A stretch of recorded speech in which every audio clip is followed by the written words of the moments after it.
wanted to be here today and to send a message to our elected officials. That message is tighten your belts, Texas.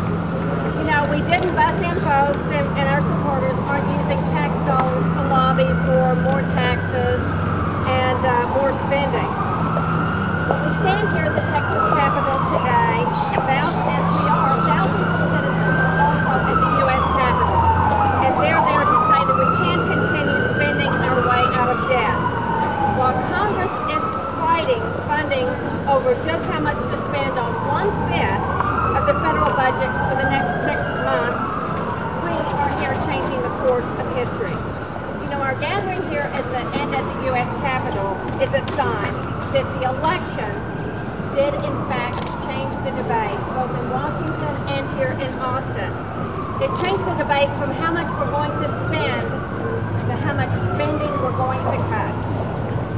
And hardworking taxpayers are feeling the burden of government. While we're here, millions of Texans can't be here because they're working hard to earn a living, take care of their families, and pay their taxes.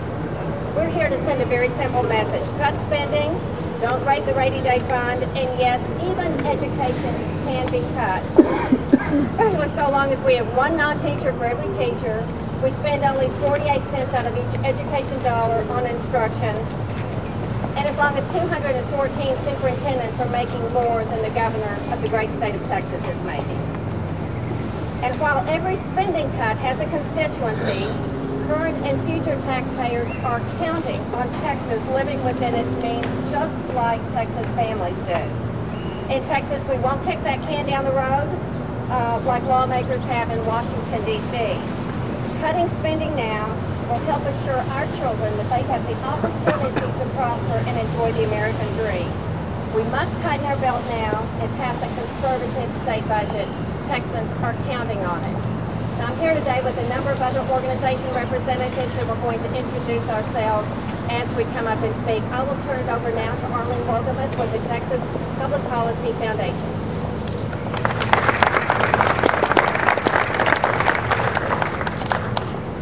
I want to talk just a little bit about why it is so important for Texas to tighten its belt. The chart that we have over there on my right, on your left, demonstrates what was said before the American Reinvestment and Recovery Act was passed about what would happen to the budget. And you have 3 lines on that chart. One was what was projected to be what would happen to unemployment without the recovery plan, without the stimulus money. And that's the middle line. That's what they were told would happen if the stimulus money was not spent. The bottom line is what they told the American people would happen with the stimulus money, that unemployment would be brought under control, that it would quickly come down from the 8% down to 6%, and that jobs in America would be saved.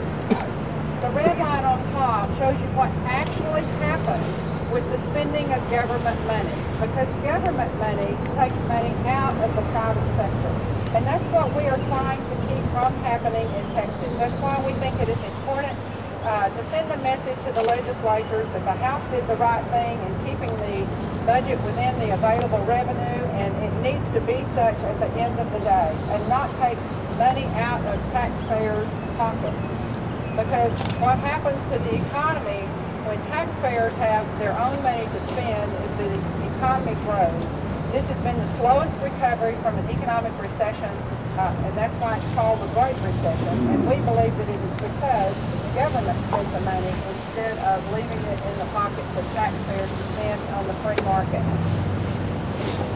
Another important point that needs to be made is what has Texas been doing with our money?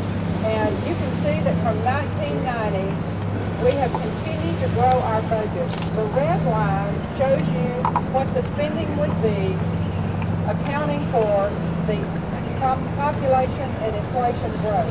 So that's kind of a baseline, and we have been well above that baseline since 1990. So if we had held our budget within population and inflation growth, it would have been that red line. We can also see the huge spike right there for the 2010s line. And that's because that's when the stimulus money popped in. We spent billion in this state because of the stimulus money. Now that is called living within your means. We're having to make up for that $12 billion. It was an influx of one-time money, basically of one-time money into our state's budget. That's a big hole to fill. We must contain the growth of government if we're going to be able to meet the state's demands in 2013.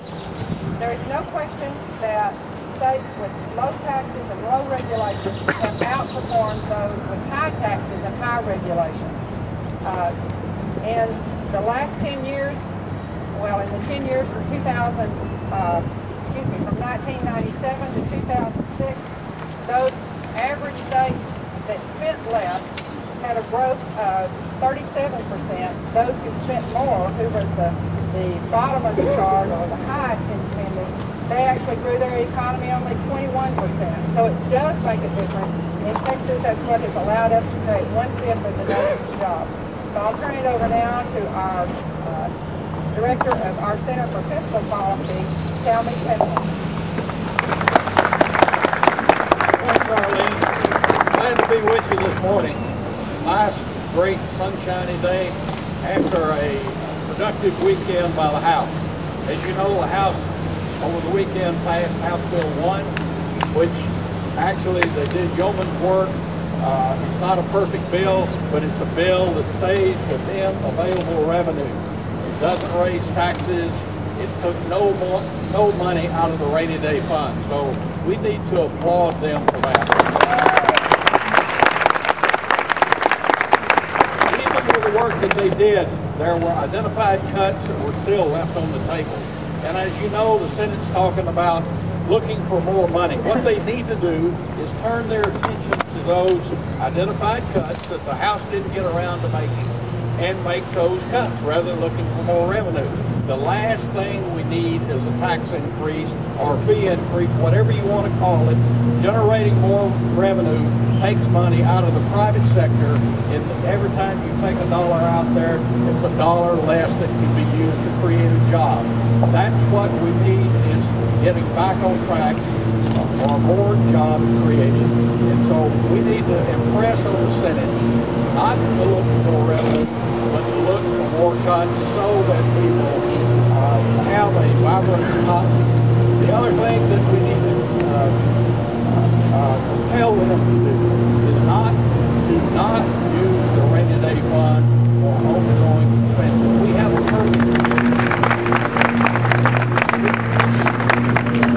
perfect example of what Arlene mentioned in 2009 when they used the stimulus money to keep spending going at a level that we could not sustain. And that's one of the problems that we're facing today. We need to keep not make the mistake we made with the stimulus money by using the rainy day fund, because on the horizon that we don't see yet, but it's projected and it's just as real as it was here in 13 and 14, we're going to have a Medicaid crisis like you've never seen before.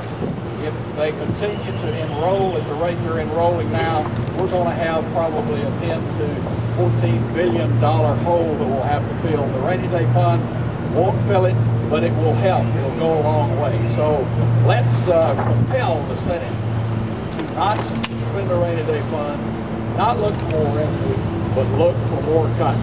I'll give you Michael Sullivan with Empower Texans.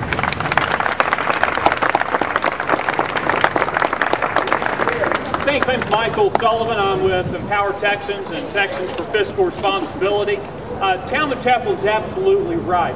The Senate should be looking for more money, but more money in the form of cuts. They should be looking to reduce the cost of government. That's the message that taxpayers, the voters, the Texans sent in November. It's the message they continue to send to the Texas legislature, to live within the people's means. We simply cannot afford more government, bigger government. This is the time for the Texas legislature. This is the time for the Texas legislature to do what thousands upon thousands of Texas families have had to do. It's the time for the Texas government to do what businesses across the Lone Star State have done, which is cut out what's not necessary, to make tough choices. My family cannot, your family cannot just arbitrarily decide to pull in more cash. You do that and you go to jail. The same way the Texas legislature simply can't take more money out of the economy. It's time for our Senate to do what the Texas House started, to do the right thing, to live within the people's means, to pass a conservative budget that tightens the belt, that recognizes the current reality of the economy, and ensures that Texas remains productive and thriving for a long time to come. I'm excited now to introduce you my friend Jonathan Sines from Liberty Institute.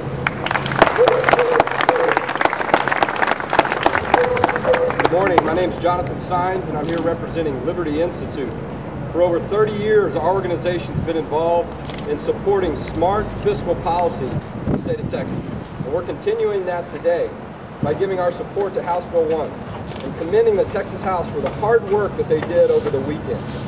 We're also here to encourage the Senate to follow the work that the House has done as they make these critical budget decisions.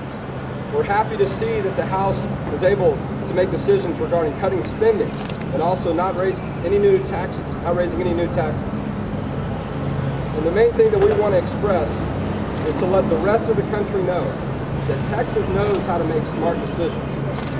And Texas will be able to show the rest of the country that Texas knows the right way to balance the budget. Thank you. The next person that will be here to speak will be Julie Drenner with Heartland Institute. Good morning. We too are very pleased to see that the steps the House has taken have been in the right direction. They have helped to remove government's hands from our pocketbooks. By keeping taxes low, it's obvious that more capital will be freed up to be used by private companies, by nonprofits, by charities who better serve Texans than inefficient government programs. Protecting the rainy day fund will afford future legislators the same opportunity to safeguard our taxpayers when down economic turns occur. We too encourage the Senate to continue the progression towards keeping a conservative budget for Texas. And I'd now like to introduce Joanne Fleming, the Texas Caucus Advisory Committee Chair.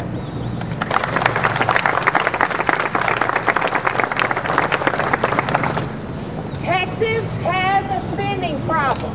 Yes. It's unsustainable. We can't afford it any more than we can afford the runaway spending in Washington, D.C.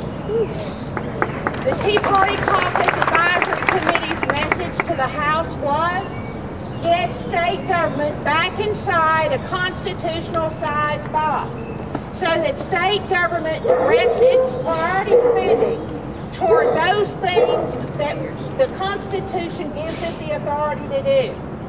What are some of the things that the Constitution doesn't give our legislature the authority to do? Help Cowboy Stadium. Fund Formula One racetracks. We want the Senate to do the same fine work that the House did over the weekend. That is to cut spending, stay out of the rainy day fund. There are 14 billion reasons to stay out of the rainy day fund, which I call the People's Savings Account.